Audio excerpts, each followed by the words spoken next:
All right, it's that time again. Time for another midweek video, and I'm thinking the top 4 poncho shelters you need to know. Let's get to it.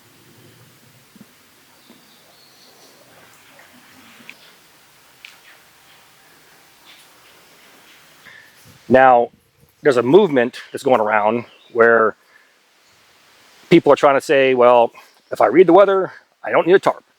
And in the desert of California or Arizona, that might be true. However, where I'm from, in the eastern woodlands, we have something called humidity. Now, in my experience, that humidity is there day and night. The sun goes down, the humidity is still there. As the earth starts to cool, it forms a mist, a fog, if you will, and it coats everything. How many of you that camped wake up wet? Your bag is wet, your actual sleeping bag is wet, your tarp's wet, your hammock is wet, the trees around you are wet because that mist adhered to everything. Now, follow me. If you're hanging a hammock between 2 trees with no overhead cover, or laying on the ground under a tree, and that mist comes in at night, lands on all those leaves, and you get up and you bump a branch, what happens? Or the wind blows, all that water starts coming down like a rainstorm, and you're soaking wet. I know from experience because this has happened to me. I've hiked through plenty of areas just bumping trees and bushes, and I'm soaking wet from the waist down, as well as it's being rained on from the mist from the night before. So in my opinion, carrying a tarp is one of the better choices, simply because if you're out there and the mist forms and the water drops, where's it going to go? Onto a tarp. It's going to shed across your body. So with that being said, in my humble opinion, a good survival instructor not only needs to be able to read the weather patterns, besides just being told what to do or look at your phone, but be able to apply those weather patterns to the area and the climate where you're from. Just my opinion.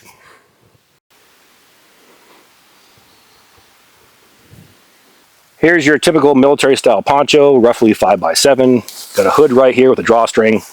And we're going to demonstrate 4 different types of shelters.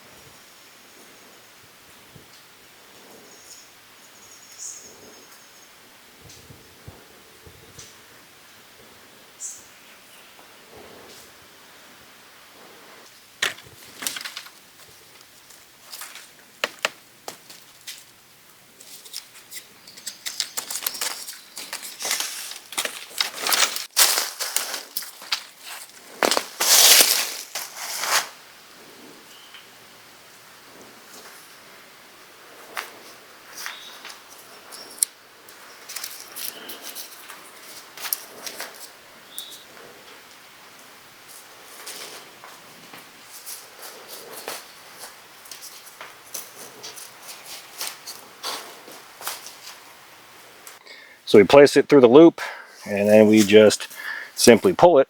And what happens here is these toggles roll away from each other, locking this down and locking your tarp or your poncho directly to your line.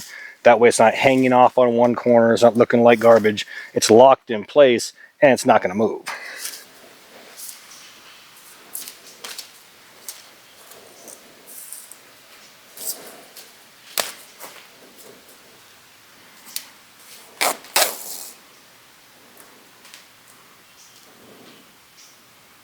Now if you have tent stakes that are small enough like these ones, they can fit right inside that grommet hole, and then you can just pull it back and stake it directly to the ground.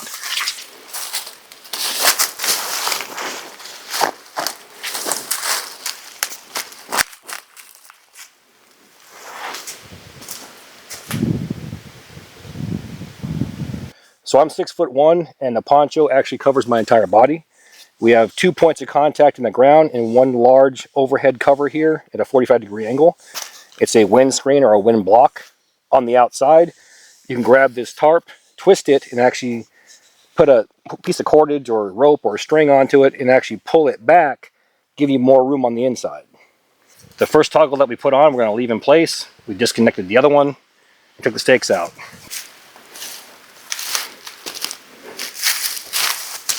Stake out our Batwing.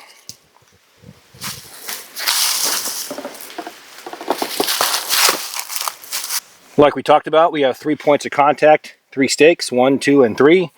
We basically have 2 walls and a ceiling, open area out front here, room for a campfire over there. Most importantly, in my opinion, if rain were to start dumping, this is the ideal shelter because you can hunker back inside here.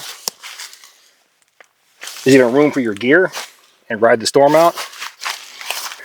For the A-frame, all we're going to do is drop the ridgeline down to about your knee height. Go to the center grommets on our tarp and pitch it out like this in an A-frame configuration.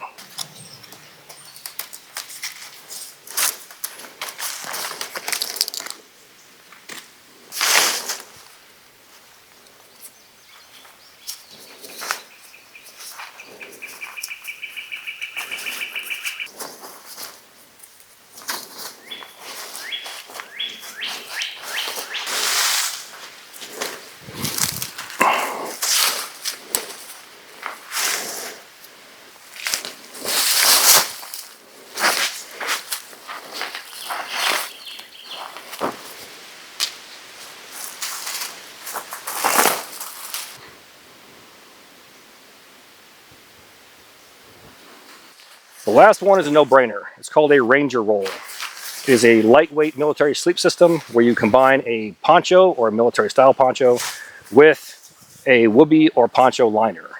And again, it creates a lightweight sleeping bag or sleep system.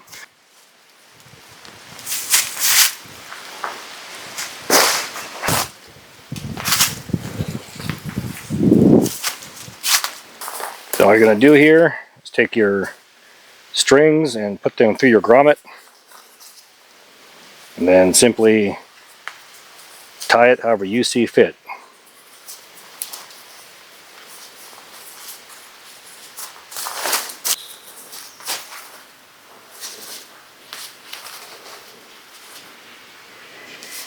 If you have some type of sleep pad like this one right here, you have two options or two choices.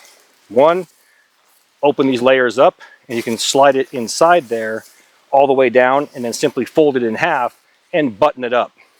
Downside, your poncho is now going to be on the leaves, on the sticks. If you move around the night, it's going to rub in there. Could it poke holes in it? Yes. Could it wear it thin? Yes. Could it damage it at some point where it starts leaking down the road? Yes. So again, like I preach on my channel, what's your intent? If you don't care and you're in soft sand or soft dirt, or you have something underneath you, or you're doing this inside of a tent, I don't see a problem with it. For me, I'll keep the pad on the underside of it, meaning on the bottom, like so. That way I can protect the poncho as much as possible.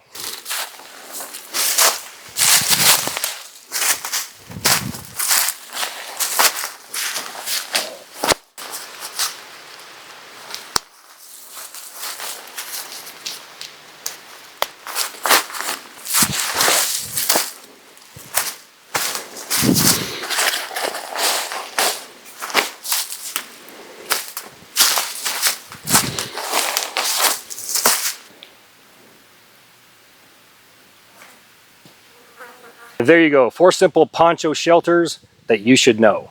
And then we briefly talked about the importance of carrying a tarp and using a tarp. After all, if you're going to carry it, you might as well use it. And if you're in the part of the country where I live at, you're getting that mist, that dew, that fog, and in my opinion, it's better to use it than wake up wet. Just my humble opinion. With that, all the gear in my videos can be found in 2 places. One, my Amazon affiliate page, and 2, my Etsy store. Both links are found inside my description box. Now please do me that favor. Hit that like, subscribe button, then ring that notification bell. Once you ring that bell, please select all notifications. And as always, thank you for your comments, views, and support. Thanks for watching. Get out in the field, have some fun. I'm going to catch you next time.